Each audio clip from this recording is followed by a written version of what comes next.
അപൂർവങ്ങളിൽ അപൂർവമായ വ്യക്തിത്വത്തിന്റെ ഉടമയായിരുന്നു സ്ത്രീത്ത. ഇറ്റലിയിലെ കാസിയ പട്ടണത്തിനടുത്തുള്ള ഗ്രാമത്തിലെ കുലീന കുടുംബത്തിലെ അന്തോണിയോ അമാത്ത ദമ്പതികളുടെ മകളായാണ് സ്ത്രീത്ത ജനിച്ചത്. യേശുവിന്റെ സമാധാന ദൂതന്മാരെന്നാണ് നാട്ടുകാർ ആ ദമ്പതികളെ വിശേഷിപ്പിച്ചിരുന്നത്.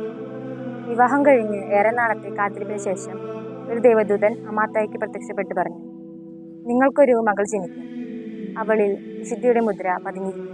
ഈ സന്ദേശം നിറവേറുവാൻ അവർ പ്രാർത്ഥനയോടെ കാത്തിരുന്നു. പിന്നീട് 1381 മെയ് 22 റീത്ത ഭൂജാതിയായി. കുഞ്ഞുനാൾ മുതൽ അവൾ ഏറെ നിഷ്കളങ്കയായിരുന്നു.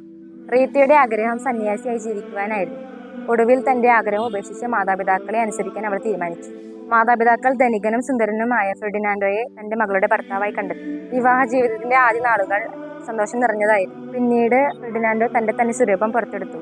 ഭാര്യയെ ദ്രോഹിക്കുക, ചെറിയ കാര്യങ്ങൾക്ക് പോലും വഴക്കുണ്ടാക്കുക, ചൂത് കളിക്കുക, ഇതെല്ലാമായിരുന്നു. റീത്ത തന്റെ ഭർത്താവിന്റെ മാനസാന്തരത്തിനായി കണ്ണുനീരൊഴുക്കി പ്രാർത്ഥിച്ചു. ഒടുവിൽ ഫെർഡിനാൻഡോ മാനസാന്തരപ്പെട്ടു. പിന്നീട് അവർക്ക് 2 കുട്ടികൾ ജനിച്ചു. ഒരിക്കൽ ഫെർഡിനാൻഡോയുടെ മുൻകാല ശത്രുക്കൾ കഠാര കൊണ്ട് കുത്തി ഫെർഡിനാൻഡോയെ കൊലപ്പെടുത്തി. അന്ത്യകൂദാശ ലഭിക്കാതെയുള്ള ഭർത്താവിന്റെ മരണം റീത്തയെ വിഷമത്തിലാഴ്ത്തി. അവൾ ശുദ്ധീകരണ സ്ഥലത്തിലെ ആത്മാക്കൾക്ക് വേണ്ടി പ്രാർത്ഥിച്ചുകൊണ്ടേയിരുന്നു. പക്ഷേ തന്റെ മക്കളിൽ പിതാവിന്റെ ഘാതകരോടുള്ള പക കൂടി വന്നു.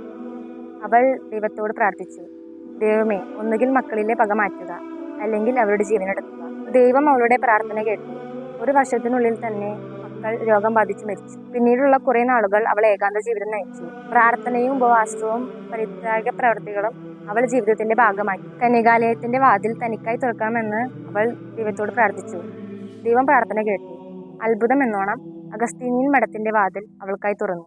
ദാരിദ്ര്യം, അനുസരണം, കന്യകാത്വം എന്നീ വ്രതങ്ങൾ അവൾ പാലിച്ചുകൊണ്ട് മഠത്തിൽ ജീവിച്ചു.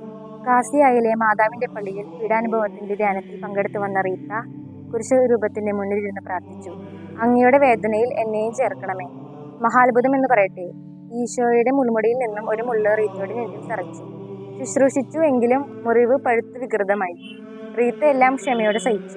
റോമിൽ നടക്കുന്ന ധ്യാനത്തിൽ പങ്കെടുക്കുന്നതിനുള്ള റീത്തയുടെ ആഗ്രഹം വർദ്ധിച്ചു. മുറിവുമായി പോവാൻ മദർ അനുവദിച്ചില്ല. മുറിവ് മാറ്റിത്തരണമെന്നും പോയി വന്ന ശേഷം മുറിവ് സ്വീകരിക്കാമെന്നും അവൾ പ്രാർത്ഥിച്ചു. അത്ഭുതം എന്നോണം മുറിവ് മാഞ്ഞു. അവൾ ധ്യാനത്തിൽ പങ്കെടുത്തു. പോയി വന്നപ്പോൾ മുറിവ് വീണ്ടും സ്വീകരിച്ചു.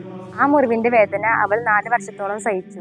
ആ മുറിവ് പഴയതുപോലെ തന്നെ വികൃതമായി. പിന്നീട് 1457 മെയ് 22 റീത്തയുടെ ആത്മാവിനെ മാലാഖമാർ സ്വർഗത്തിലേക്ക് സംവഹിച്ചു.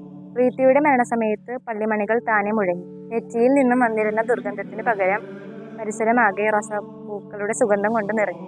1900 മെയ് 24 ലിയോ 13 മാർപ്പാപ്പ റീത്തയെ വിശുദ്ധിയായി പ്രഖ്യാപിച്ചു. അസാധ്യ കാര്യങ്ങളുടെ മധ്യസ്ഥയായ വിശുദ്ധ റീത്തയോട് നമുക്ക് മാധ്യസ്ഥ അപേക്ഷിക്കാം.